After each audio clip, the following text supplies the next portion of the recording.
What's up, everyone? John Rettinger from Techno Buffalo here live from Sony's booth at IFA 2011.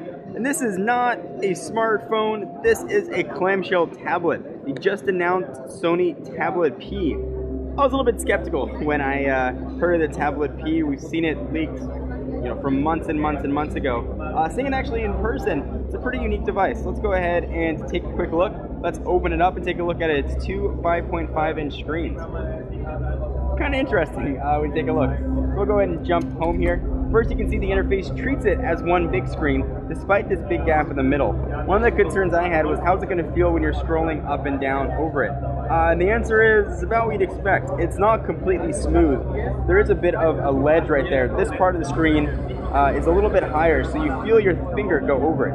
If we're browsing a website, let's say we're at Techno Buffalo here, for example, you definitely can scroll. You don't have much of a problem, but you do clearly see that line there. So if you're reading an article and you're scrolling on through, you're going to have to judge whether or not that's going to be a bother for you or not. Something I could probably get used to. You can easily adjust it with just moving your finger, but it is certainly going to be prevalent in there. We'll go ahead and jump in and take a look at some of the specs. So as we mentioned, it does have those two 5.5-inch capacitive screens with a resolution. Zoom right in so you guys can see it for yourself. 1024 by 480, of course, capacitive. This does have cellular connectivity. We haven't had any carrier announcements yet. It does have support though for AT&T's HSPA Plus network, so that's the standard that's used pretty much all over the world. So hopefully it'll come to your carrier. Similar specs to the other Sony tablets that we've seen. So it's being powered by NVIDIA Tegra 2, 5-megapixel camera on the back with HD capture. You've got a VGA camera living somewhere on the front. There it is, right there. So you can do your front-facing video chat. So what is this form factor going to do for you? Well, it's a bit odd. First, I kept trying to rotate it to see how an accelerometer would work if I wanted to look at it from a different angle, and I couldn't get anything to rotate. So what is this form factor going to be good for? Well, let me show you one of the applications that Sony's loaded on here. We'll scroll on down to the bottom. Reader.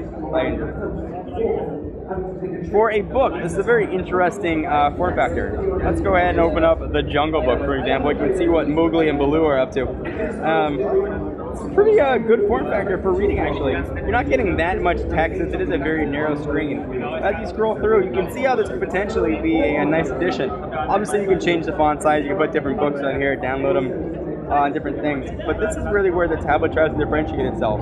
It's in these sort of reader functions. So we'll go ahead and jump home there, and you can see things rotate right on back. So we do have Sony skin on here. You can see it in the applications. Go ahead and see that right there. They have skin. They've got sort of their Mediascape-esque things on here. No pinch to zoom like we have on the Mediascape UI on the Xperia Arc S. Of course, you have pinch to zoom in the browser, but when you're on the home screen, you do not. Other than that, it's pretty standard honeycomb here. You can see, we are home. You've got your back arrows. You're multitasking right here to jump to different applications. So let's go ahead and jump back into, let's say a game. Crash Bandicoot. This has support for PlayStation. It's PlayStation certified, as Sony's calling it. So you can play a pretty decent cache of PS1 games. So we've seen the tablet. What I'm most curious about is the design. Let's go ahead and close this up. Let's take a quick look at it one more time. There's that 5-megapixel camera that at the time was on the back, and now it sits on the front.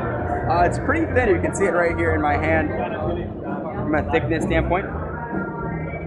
That's where it's locked up. Charging port, it does not charge with micro USB. It's got to use a proprietary charging port. We have right here, it became unplugged. There are a few other doors here though. You can sync it though. Let me get this open with micro USB. See that right there? And the volume up and down. And then you've got a power and lock button. 3.5mm headset jack. You've got some microphones, and then you've got those hinges.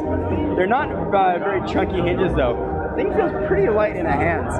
That's a very interesting proposition. I'll go ahead and cancel Crash Bandicoot and jump back home. So I want to know, is it a tablet you guys are interested in? Are you excited about this Sony Tablet P? Is it a form factor that excites you or doesn't excite you? I've got it here on the table, and it doesn't feel like it's all that solid. So you might want to, throw some rubber feet on there or hold it down really hard. You can see the piano black matte finish around here. This thing has turned into an absolute fingerprint magnet. I will say though, we're in a lot of direct light. It's got great visibility, so as I move it all around, I don't see any sort of distortion at all. So hats off to Sony for doing that. We'll go ahead and jump back to the web browser. Pinch to zoom works very, very well, you know, as you'd expect from a pretty well-spec'd modern Android device. So I'm John Renter from Techno Buffalo, and that's been a first look and hands-on at the brand new Sony Tablet P.